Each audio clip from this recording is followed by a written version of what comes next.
games. We've had some leads that we've given up.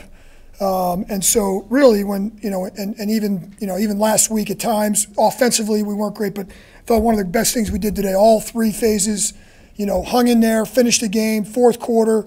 We talked about three things this week, just keeping the focus on the preparation, talked about winning the line of scrimmage, and we talked about finish. And those are the themes as a team this week.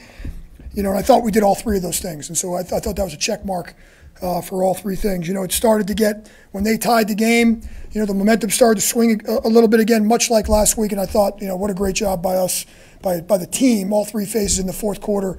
We had big plays from every phase. And so I just thought that was an outstanding job. Again, the crowd was awesome. To hear the momentum there, we needed them a little bit at the end. We got loud. All of a sudden, they're in a 2-minute drive. That was great. Kudos to Taysom for responding. And, no surprise, that's Taysom, but great response from him. I know he was pissed off at halftime because we had a couple of turnovers, the interception and the fumble. But he might be the poster child for the resiliency. Look at him come back, bounce back, make some huge plays. We decided to go for it there on 4th and short. He has a touchdown run. Then we're in a 4-minute drill, and he busts out another long one. So I'm certainly happy as heck that we have that guy on our team. You look at the offensive line. We rushed for 200+ yards.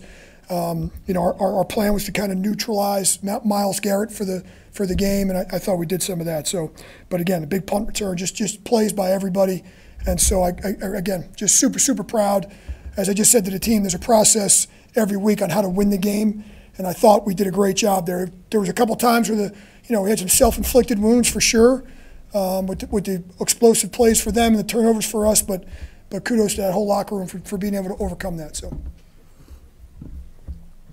Was there some sort of an intentional plan? You looked at a lot of different things that said we should be doing this, we should be doing it. Was there any sort of intentional Taysom Hill should be more involved in the offense, or this yes. in particular? Yeah, I think when you look at least for the time I've been here for most of the time Taysom's been, and listen, when he touches the ball, he's on the field, it affects the game tremendously, and he doesn't even sometimes have to get the ball. Him being on the field and him, kind of like I thought Clint did a phenomenal job in the way we used them today. He ran it, he threw it, he caught it. And so when you're defending that and you're not sure where he's going to line up and all that, it neutralizes the defense a little bit. You maybe get some more, vanilla looks than if he's not on the field. And so, I think he had, 8 catches and 7 carries and 2 pass attempts, and Red Grange. So, good for him and good for us and good for Clint and good for the offensive staff. But no doubt, you want to get the balls to your playmakers and certainly we don't want to be one-dimensional. Alvin's done such a great job the entire season, to keep teams off balance, and it's not all one guy is a big deal. Is that something that came up with, in your assessment conversations, or Yeah, listen, we looked at some other games this year when Taysom was active, and it wasn't just me. I think collectively felt like, we got to get this guy the ball more and get him more involved. Is that was this maybe what y'all kind of envisioned going into the season? What his role could look like in Clint's offense, and maybe just injuries? Yeah, I think that's a fair statement, because you look at the first couple of games, he was very, very involved. He obviously then was dealing with an injury.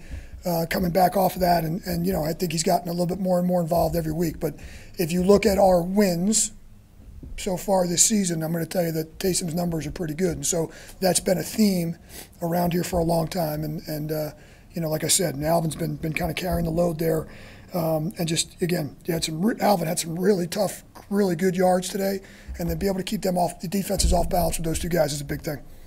Darren, you're kidding about Red Grange, but can you put into perspective just how rare it is for a player to do what he's been doing in his career? Yeah, listen, 30-something years of coaching, and it's hard to compare him to somebody that I've coached or coached against or watched. Listen, the guy had a 42-yard kickoff return. He threw 2 passes today, and one of them he wants to have back. He had 10 targets, and he's got 7 rushes, and he's got a 4th down run for a touchdown. It's like, what can't this guy do? He's our personal protector on our punt team, and so there's just so many jobs, and he's so valuable. So it's hard to, I say Red Grange because I don't even know who else to say, because can you guys think of anybody? I can't. And so, like I said, I'm glad he's on our team. Chuck Bednarik. Who The guys in the locker room don't even know that. I don't even they don't know who Red Grange is either, though. So. But what do you? I mean, also, isn't it, in your experience, for a 34-year-old, uncommon to be breaking kick returns and runs 75-yarders and stuff like that? Yeah, he's kind of an ageless guy. I mean, he keeps himself in phenomenal physical shape. The way he takes care of his body, what he puts in his body, all those things, how he prepares himself off the field in the off season, all those things. So I mean, certainly doesn't look 34. He looked more like a 24-year-old today. That's for sure. And like I said, I'm glad. Now we got to be smart with the usage and the play counts and all that stuff. And we can't just sweep it under the rug, his age. But man, I think the reason he has success is because of what he does for the whole calendar year.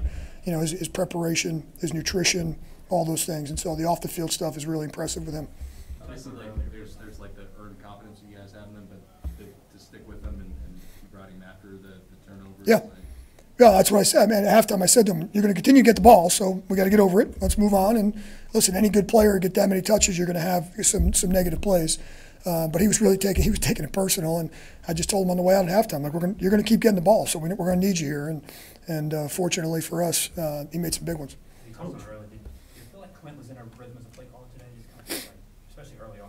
Yeah, I thought it's the second week in a row. I thought we had a really good start. And that's been a theme in the games that we've played well in, is kind of getting that ball rolling early on.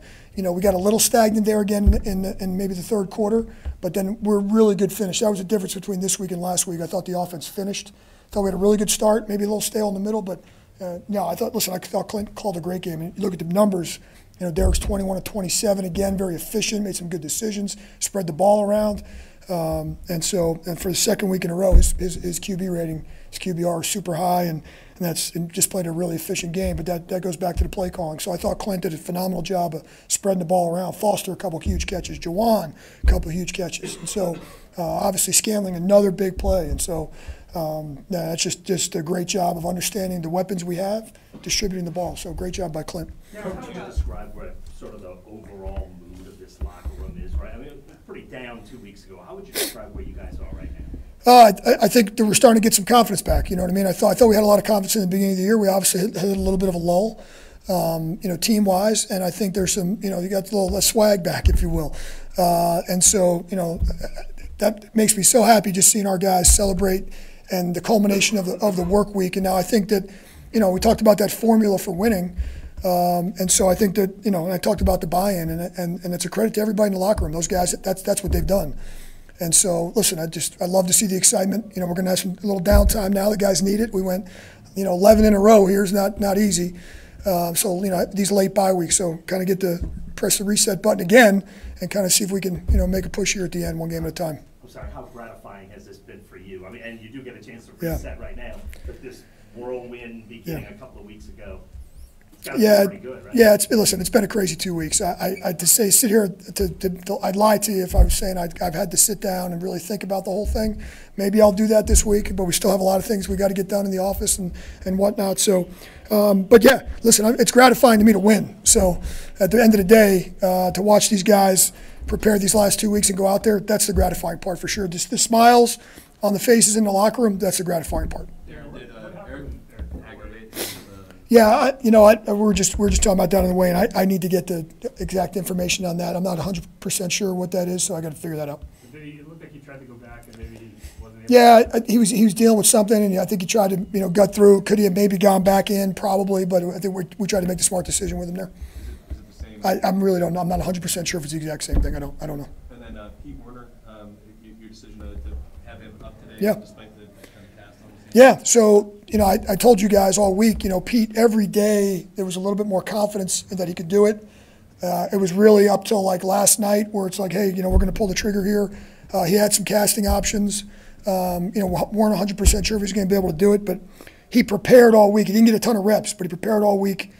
Pete's a very, very intelligent guy, and so that I wasn't worried about the mental. I was more worried about can he finish, be effective, and so what a credit to him. I mean, he's out there with that club and still flying around making plays. So. Coach, what about the defense and taking away their running game?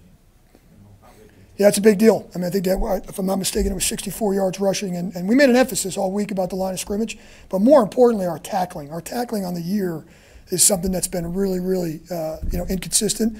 And so I saw today, some really good examples of tackling in the run game. They ripped off a couple runs here or there, but I thought we really did a great job controlling the line. But more importantly, when the back gets to the second level, linebackers, DBs, we did a much better job today in tackling. So again, that was an emphasis. They've done a good job. Their offensive line, tight ends, running backs have been good for them, and we tried to make it turn into a passing game, which we did in the second half, and that was certainly effective. I'm sorry. Foster's Day Yeah. specifically made a couple of clutch catches. Yeah, he got dinged up early too, and credit to him, he came back in the game, but he made some huge catches, and the one got taken away from him, for the holding call, which was a really great passing catch. But no, some huge plays. The one he's falling down. I remember saying in the headset to the coaches, that's an unbelievable catch. He's kind of off balance, kind of sees the ball late, but he made some critical catches. But that whole tight end room really stepped up.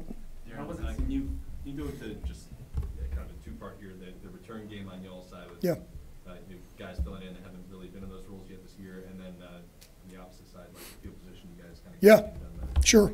Well, first of all, Dante Pettis, great job by him. I think in 11 games we've had 4 or 5 different guys back there catching punts, and I think like 7 or 8 different guys doing kick returns. And so we made a decision late in the week to go with Dante because we needed a roster spot. I thought Jermaine did a very admirable job when he's been in there, give or take. But Dante's a guy that really was a really good returner in college. And we knew if we can get him out, into space, we can make something happen. It's a shame. I saw right in front of me, stepped out by about an inch, it looked like, and thought it might come back. So I wasn't really celebrating too much because I knew they were going to see it. But what a great job! Give us great field position, go down, score again. Like I said, all 3 phases, and then the kickoff side of things. I thought Blake had some really good kickoffs. Coverage was outstanding. We made them field that one-line drive ball that kind of bounced around. I think they started on the 15. Coverage is really good, so we want to continue to take advantage of that. So to have a 42-yard kick return, and I don't even know how many yards the punt return was, the long punt return, but to have those are huge plays in the game. Momentum swings, and so that was really, really good. How was it seeing Jameis again, and did he present any of the challenges that you expected? Jameis? Yeah. Well, first of all, I didn't really get a chance to talk to him until after the game, but it's always great to see Jameis. Puts a smile on my face, puts a smile on everybody's face. So from a personal level, great to see him. Listen, right away, would they have an 89-yard touchdown there in the beginning?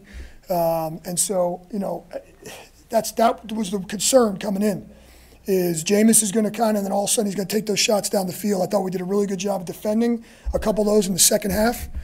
And so, so you're always worried. Even when we went up 14, it's kind of like we just can't have an explosive here. No big ones, and all of a sudden they're back in the game. And I thought we did a good job of taking those second half ones away. Pardon me, my nose decided to run on me here.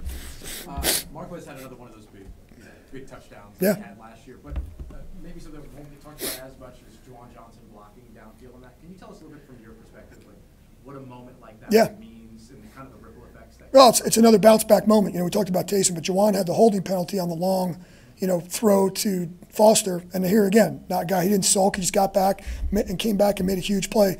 As that play's going on, I'm not even watching, Scantling run with the ball. I'm watching everybody else, and I'm looking at Juwan back there just, out in front, working his ass off to get us into the end zone. That's what the finish part is all about. So when you see examples like that, I think it's awesome. Those are the selfless acts that maybe not everybody understands or sees, but that's just phenomenal. It's just team football. It's a selfless, it's a 1-11 thing that we always talk about. So awesome, really cool. You figured out some secrets of making opposing kickers miss in the No, but that's, again, those are big plays. I think that our rush team has done a phenomenal job, and kudos to Phil Galliano and Moof, Marwan for plan. They kind of put that plan together every week and present it.